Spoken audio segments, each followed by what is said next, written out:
Voice of God.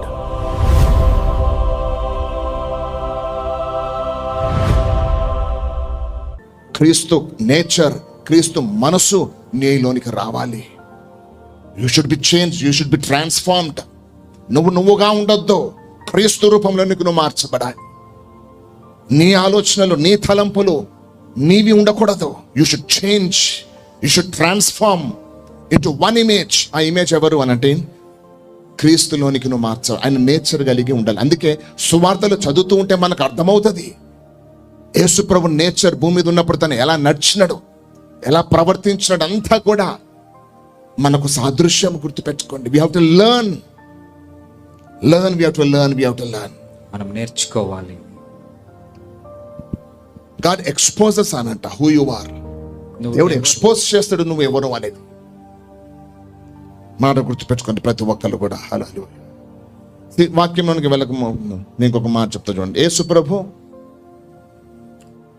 కపెర్నహూము అనే పట్టణానికి వచ్చినప్పుడు ఆ రోజు డైరెక్ట్గా నడుచుకుంటూ ఎక్కడికి వెళ్ళినాడు? సినగోగ్, సమాజ మందిరంలోనికి వెళ్ళినాడు. దేవుని మందిరం, ఆలయానికి వెళ్ళి దేవుని వాక్యాన్ని బోధించినాడు. నేను అంటాను, యేసు ప్రభు సువార్థికుడు. రాజ్య సువార్తను ప్రకటిస్తూ గ్రామాలలో, స్ట్రీట్స్లో, విలేజెస్లో, ప్లేసెస్లో, మార్కెట్ ప్లేసెస్లో అన్నిట్లో కూడా ఆయన సువార్తను ప్రకటిస్తూ వెళ్తున్నాడు. మరి ఆ రోజు డైరెక్ట్గా మందిరంలోనికి వెళ్ళి అక్కడ ఉన్న వారికి దేవుని సువార్తను ప్రకటిస్తాడు, దేవుని రాజ్య వార్త ప్రకటిస్తాడు. వెళ్ళొచ్చు కదా, బయట మార్కెట్ ప్లేస్లో వెళ్ళొచ్చు కదా ఫస్ట్, లేదా స్ట్రీట్స్ మీద బోధించవచ్చు కదా, చాలా మంది ఉన్నారు కదా, అన్యులకు ప్రకటించవచ్చు కదా. మరి డైరెక్ట్గా మీరు ఆలోచన చేయండి, ఎప్పుడైనా కానీ దేవుడు నీ దగ్గర నుంచి ఆరంభిస్తాడు. ఆయన డైరెక్ట్గా ఫస్ట్ లోనున్న క్రైస్తవులతో మాట్లాడినాడు. బయట మార్కెట్ ప్లేస్లో, స్ట్రీట్స్లో అన్యుల దగ్గరికి వెళ్ళలేదు, సంఘానికి వెళ్ళినాడు. సంఘమున్న క్రైస్తవులను హెచ్చరించినాడు.